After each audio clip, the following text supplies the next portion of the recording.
یم شارټ ته ما څو کوېشنې وي. اوله مې دا کوېشن وه چې دا کوم بیل چې پاس شوی دی او تقریبا ایمل دا خبره کړې ده چې شپږ اوه میاشتې پس که دغه بیل واپس نه شو نو موږ به ازادي غواړو که نه.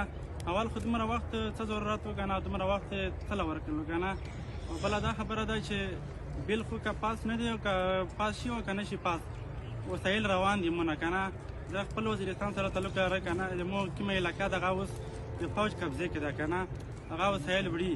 نو وسایل که بیل پاس شي او که نه شي پاس، وسایل خو روان دي.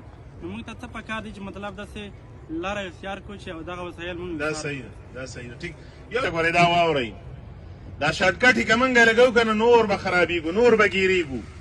دا مسایل ډېر جوور دي، ډېر منظم دي. د نړۍ سامراجي طاقتونه د دې شاته ولاړ دي، ډېر غټ زورونه او طاقتونه دي. من چې مقابلې له رازو نه پکار دا ده چې موږ لږه د قام د بیدارۍ دا مزل پر مخ باندې بوځو، سټریټیجي جوړه کړو، تیاری وکړو د دې لپاره.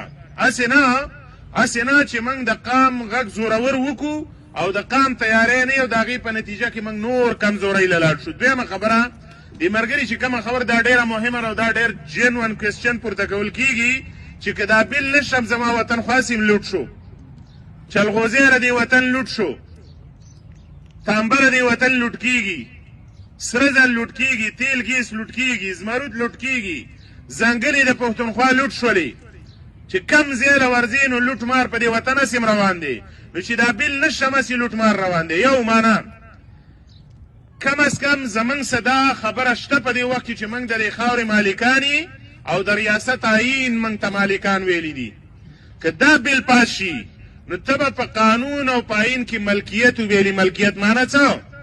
کور یې رانه نیولی دی، اوس وایي دا کور خو مې دې نیولی دی، د انتقال په کاغذ هم راته دستخط وکړه.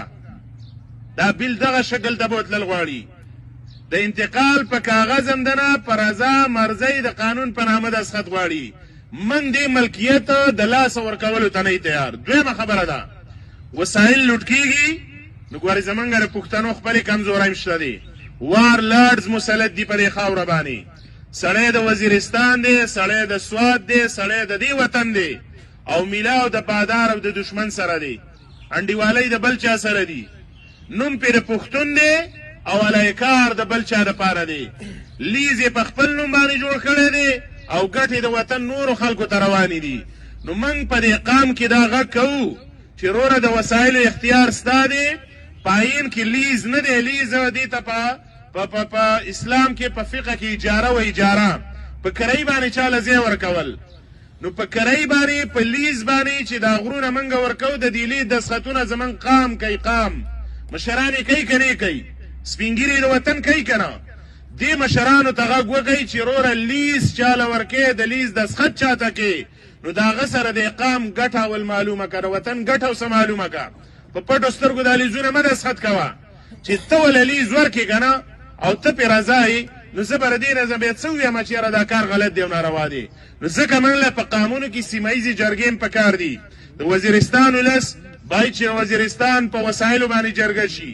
د لکي مروت، کوهاټ، سوات، باجوړ، کورم، پېښور، مردان دا ولسونه پکار دا چې په خپل منځ کې هم جرګه شي. نو په غیر د دې قانون نه هم د وسایلو لوټ روان دی او کم از کم ملکیت او قانون موږ نه دی بیللی. د دې قانون نقصان دا دی چې موږ په رضا مرضۍ باندې به د قانون ملکیت هم وبیلو. نو ځکه دا خبره انتها ته رسېدلې ده. تیاری هم د دې لپاره ډېر پکار دی او ډېر په تدبیر باندې، په منظمتیا باندې، په سیاسي بیدارۍ باندې. 15 میاشتې انشاءالله چې موږ دا غونډې جوړې کړلې که نه، دې ګوره دا قام به راپاسي او د خپلو وسایلو اختیار به ماړي او انشاءالله په دې خاوره به امن هم راولو.